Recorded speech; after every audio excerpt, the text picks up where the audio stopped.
১৯৭৫ সালের ৭ নভেম্বরের ঘটনা ও পরবর্তীতে বিচারের নামে প্রহসন হয়েছিল বলে অভিযোগ করেছেন কর্নেল তাহেরের পরিবারের সদস্যরা। শনিবার কেন্দ্রীয় গণগ্রন্থাগার মিলনায়তনে একটি প্রামাণ্যচিত্রের উদ্বোধনী প্রদর্শনী অনুষ্ঠানে তারা এই অভিযোগ করেন। অনিমেষ করের আরেকটি রিপোর্ট।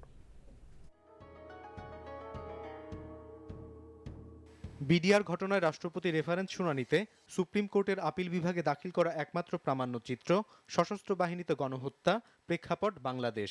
সাংবাদিক আনোয়ার কবিরের পরিচালনায় এই প্রামাণ্যচিত্রে উঠে এসেছে ১৯৭৫ থেকে ৮১ সন পর্যন্ত সশস্ত্র বাহিনীর ভেতরে ঘটে যাওয়া বিভিন্ন কু ও পাল্টা কু সহ সামরিক আদালতে ফাঁসির নানা কাহিনী।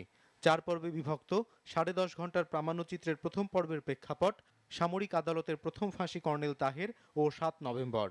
এর উদ্বোধনীতে কর্নেল তাহেরের পরিবারের সদস্যরা অভিযোগ করেন তাহেরকে প্রহসনমূলকভাবে ফাঁসি দেওয়া হয়েছে। 7 নভেম্বরের যে সশস্ত্র বিপ্লব ছিল, সেই বিপ্লবের পরে প্রহসন বিচারের মাধ্যমে অনেক সিপাহী, অনেক অফিসার বিচারের নামে প্রহসন করে জনচক্ষুর অন্তরালে ফাঁসিতে ঝুলে এবং নানা মেয়াদে কারারুদ্ধ করে অত্যাচার করা হয়েছে। কর্নেল তাহেরের কথা বলতে হয়, যতক্ষণ পর্যন্ত একটি জাতির মুক্তি না আসে ততক্ষণ পর্যন্ত একজন মুক্তিযোদ্ধা এসে যেতে পারে না, তার সংগ্রাম অব্যাহত রাখতে হয়।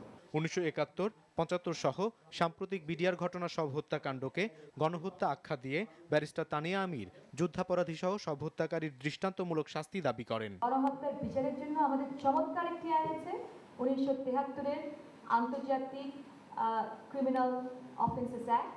বঙ্গবন্ধুর বিচারটা যেটা ফাইনাল জায়গা থেকে প্রক্রিয়া চলছে, এবং এটার পরে প্রত্যেকটা যে সমস্ত আমরা যদি আইনের শাসনে বিশ্বাস করি, তাহলে এই প্রত্যেকটা বিষয় কিন্তু ধামাচাপা দিয়ে চলে গেলে হবে না।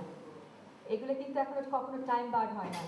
এগুলো বিচার করতে হবে আমাদের, যদি আইনের শাসন প্রতিষ্ঠা করতে হয়। হত্যা রাজনীতি বন্ধ ও এর প্রকৃত রহস্য উদ্ঘাটনে আনোয়ার কবিরের মতো তরুণ প্রজন্মকে এগিয়ে আসতে আহ্বান জানান বক্তারা। অনিমেষ কর, RTV, ঢাকা।